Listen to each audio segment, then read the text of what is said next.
పాము కాటేసిన టైంకి హాస్పిటల్కి తీసుకెళ్తే బతుకుతాం, కానీ కామం కాటేస్తే మాత్రం లైఫ్ లాంగ్ వెలవెలలాడుతాం.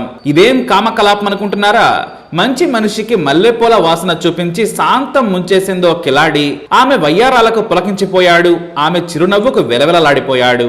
స్పర్శ ది టచ్ కైతే అనస్థీషియా పేషెంట్ లా వాటే టచ్ అన్నాడు. కట్ చేస్తే ఏమీ లేదు. శోభనం గదిలో లైట్ స్విచ్ ఆఫ్ అయింది. ఆ తర్వాత ఏం జరిగిందో సుందరానికి తొందర ఎక్కువ స్టోరీలో చూద్దాం. చెన్నైలో ఉండే మన హీరో పేరు నటరాజన్. ఇతనిది వెస్ట్ తాంబరం కాలనీ. మనిషి కృష్ణుడి కలర్ అయిన క్యారెక్టర్ రాముడికి తీసిపోదు. మంచి మనిషి అనే ట్యాగ్ మొదటి నుంచి ఉంది. ఎక్కడైనా సరే కష్టం కనిపిస్తే కరిగిపోతాడు. ఆపన్న హస్తం అందించడానికి ప్రయత్నిస్తాడు.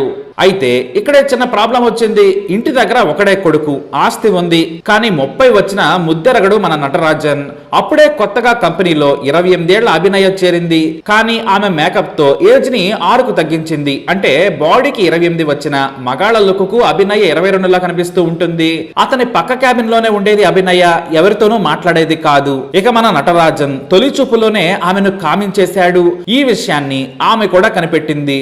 దుబాయ్ ఎడారిలో నీళ్ల కోసం ఒంటె నాలుక బయట పెట్టినట్టు నటరాజన్ ఆమె అభినయానికి పడిపోయాడు. మాట్లాడితేనే మాట్లాడుతుంది అభినయ. అంతేకాదు మాట్లాడిస్తేనే మాట్లాడుతుంది మన హీరోయిన్. ఈ రోజుల్లో ఎంత వంగి ఉండే బ్యూటీలు చాలా తక్కువ. ఇలాంటి వజ్రాలు చేతికి దొరికినప్పుడే పట్టుకోవాలి అనుకున్నాడు. ప్రతిరోజు నటరాజన్ కు ఆమె మీదే ధ్యాస, ఆమెతోనే శ్వాస. మెల్లిగా మాట కలిపాడు. తర్వాత నవ్వాడు. కాఫీ తాగుదామా అంటూ ఏజ్ బారైన ఎంగు కుర్రాడిలా ఆమెను దగ్గరలోని కేఫ్కు తీసుకుని వెళ్ళాడు. ఆమెకేమో 150 రూపాయల నొరగెక్కువన్న ఎక్స్ప్రెస్సో ఇప్పించాడు. ఆమెతో మెల్లిగా స్నేహం మొదలుపెట్టి ఫోన్ నెంబర్ తీసుకున్నాడు. ఆమె ఇవ్వనంటూ మీరు మంచివారులా ఉన్నారే, అందుకే నా నంబర్ ఇస్తున్నానని ఇచ్చేసింది. నెల రోజులకే ఆఫీస్ లో నటరాజన్ అభినయ లవర్స్ అనే టాక్ మొదలైంది. మనల్ని అందరూ లవర్స్ అనుకుంటున్నారు, నిజంగానే నాకు లవర్ అవుతావా అన్నాడు నటరాజన్. ఆమె ఏమీ మాట్లాడలేదు. కోపంగా బ్యాగ్ సర్దుకొని సీరియస్ గా వెళ్లిపోయింది. 4 రోజులు బ్రతిమలాడిన తర్వాత అభినయ నవ్వింది. ఇంకేముంది, ప్రతిరోజు ఇద్దరు బైక్ మీద ఐస్ క్రీమ్ పార్లర్ నుంచి జనం లేని ఫ్లాట్ సినిమాకు వెళ్లి కార్నర్ లో కూర్చొని అచ్చక బుచ్చకలాడుకునేవారు. కనీసం ముద్దు పెట్టడానికి ట్రై చేసిన చీ ఇవేం పనులు అని నెట్టేసేది. ఇంకేముంది, మనోడు మూర్ఛ వచ్చిన వాడిలా గిలగలా కొట్టుకున్నాడు. మొత్తం శాంతం అభినయ పాదాల దగ్గర జీవితాన్ని పెట్టేశాడు.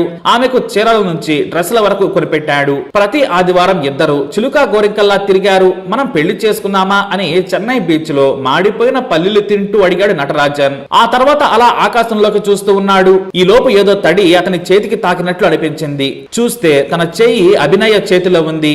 ఆ కన్నీళ్లు అభినయవి. ఎందుకు ఏడుస్తున్నావు? నేను మీ ఇంటికి వచ్చి మీ అమ్మాయిని నాకివ్వమని అడుగుతానన్నాడు. ఆమె ఇంకా ఏడ్చేసింది. ఏం నా మీద నమ్మకం లేదా అన్నాడు నటరాజన్. నువ్వంటే నాకు చాలా ఇష్టం కమ్ ఇష్కు. ఎటొచ్చి నేను అనాథను, నాకు ఎవరూ లేరు. ఏదో ఈ ఉద్యోగం చేసుకుంటూ కాలం వెళ్లదీస్తున్నాను అని చెప్పి బాధపడింది.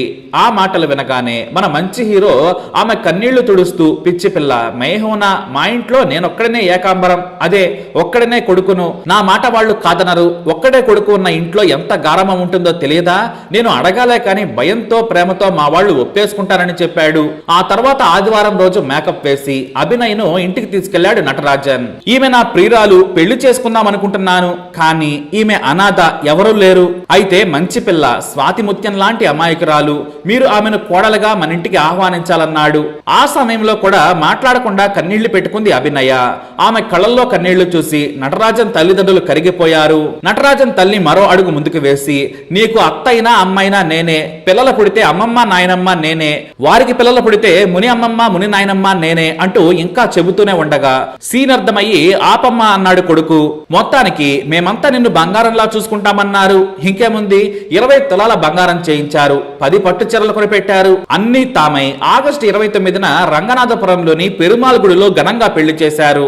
నటరాజన్ బంధువులంతా వచ్చి అతను చేసిన మంచి పనిని మెచ్చుకున్నారు. అనాథకు జీవితాన్ని ఇచ్చావరా, నువ్వు హీరో అని మెచ్చుకుని పొగిడి వెళ్లిపోయారు. లేటు పెళ్లి కదా, 20 రోజులు ఆఫీసుకు సెలవు పెట్టాడు. సెప్టెంబర్ 1న శోభన ముహూర్తం ఏర్పాటు చేశారు పెద్దలు. అభినయ్ వైపు ఎవరూ లేకపోవడంతో అంతా నటరాజన్ ఇంట్లోనే జరిగాయి. వారం రోజుల పాటు శోభన వారోత్సవాలు జరపాలనుకున్నారు.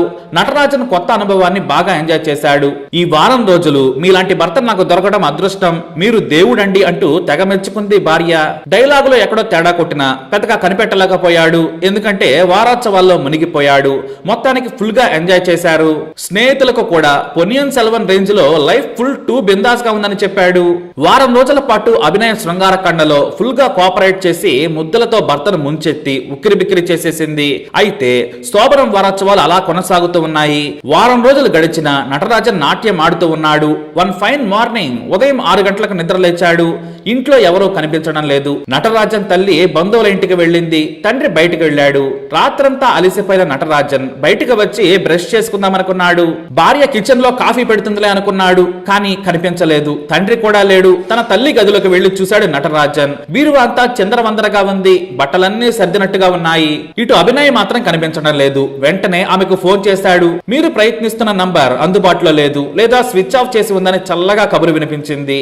తన తండ్రికి ఫోన్ చేయగా బయట నానని చెప్పాడు. చివరికి తన గదిలోకి మళ్లీ వెళ్లి చూశాడు నటరాజన్. ఖరీదైన చీరలు కూడా లేవు. మరో రూమ్ లోని బీరువా మొత్తం ఊడ్ చేసి ఉంది. 20 తులాల బంగారం, 35,000 క్యాష్ పోయింది. ఇటు అభినయ్ కూడా మాయమైంది. దీంతో మోసపోయానని చాలా లేటుగా గ్రహించాడు. ముందు 3 రోజులు ఎవరికీ చెప్పుకోలేదు. పరువు పోతుందని కంగారు పడ్డాడు. ఏమైనా అర్జెంట్ పని ఉండి వెళ్ళిందేమోనని రాత్రి వరకు ఎదురు చూశాడు. పిచ్చి నటరాజన్ ఎంత ఎదురు చూసినా రాలేదు. చివరకు మోసం చేసి లేచిపోయిందనుకున్నాడు. వెంటనే ఆఫీస్ కి వెళ్ళాడు. అక్కడకు కూడా అభినయ్ రావడం లేదు. పైగా వాళ్ళ బాసు కొత్త పెళ్లి కొడక నీ భార్యను ఇంటి దగ్గరే ఉంచావా అని వెటకారమాడాడు. ఆ మాట వినగానే చెవుల్లో చిర్రెత్తిపోయింది. అభినయ్ గురించి మొత్తం ఆఫీసులో చెప్పేశాడు. డబ్బు కోసం నగల కోసం మోసం చేసిందని తెలుసుకున్నారు. అభినయ మోసం చేసింది అని తెలుసుకున్న నటరాజన్ కొద్ది రోజుల పాటు కన్నీళ్లు పెట్టుకున్నాడు. రాత్రి సమయంలో తనతో ఫుల్ గా కోఆపరేట్ చేసి తెల్లారేసరికి నోట్లో మట్టి కొట్టి వెళ్లిపోయిందంటే నమ్మలేకపోయాడు. 2 నెలలు అమాయకంగా ఎదురు చూశాడు. తల్లిదండ్రులు కొడుకును నానా బూతులు తిట్టారు. మోసగత్తలు తెచ్చి మా పరువు తీసావన్నారు. ఇప్పటికైనా పోలీసులకు కంప్లైంట్ చేయమన్నారు. కానీ కాస్తంత ఎదురు చూద్దామన్నాడు. అయినా సరే పెళ్లం రాలేదు. అందరూ తిట్టడంతో పోలీసులకు ఫిర్యాదు చేశాడు. అభినయ్ గురించి తనకేమీ తెలియదని పోలీసులకు చెప్పాడు నటరాజన్. ఇక్కడే పోలీసుల మాట నటరాజన్ గుండెల్లో మరింత గుణపందించినట్టయింది. నీకు అభినయ్ గురించి ఏమీ తెలియదు, ఊరు పేరు కూడా తెలియదు, కానీ పెళ్లి చేసుకున్నావు. వారం రోజుల పాటు ఎంజాయ్ చేశావు. నువ్విచ్చిన ఫోటో చూసి మేము వెతికి పెట్టాలంటావు, అంతేనా అన్నారు. బెత్తర చూపులు చూశాడు నటరాజన్. నీ కోసం కాదు, మరొకరిని మోసం చేయకుండా ఆ కిలాడిని పట్టుకుంటామని చెప్పారు పోలీసులు. కానీ అభినయ ఆచూకీ ఇంతవరకు లేదు. మరి ఎక్కడ ఎవడికి సోపేస్తుందో ఫోటో చూపించాం కదా, కాస్త జాగ్రత్తగా ఉండండి. మరి ఈ న్యూస్ పై అప్డేట్స్ కోసం మై ఛానల్ ఫాలో అవ్వండి. వీడియో లైక్ చేయండి, షేర్ చేయండి, మా ఛానల్ ని సబ్స్క్రైబ్ చేసుకోండి.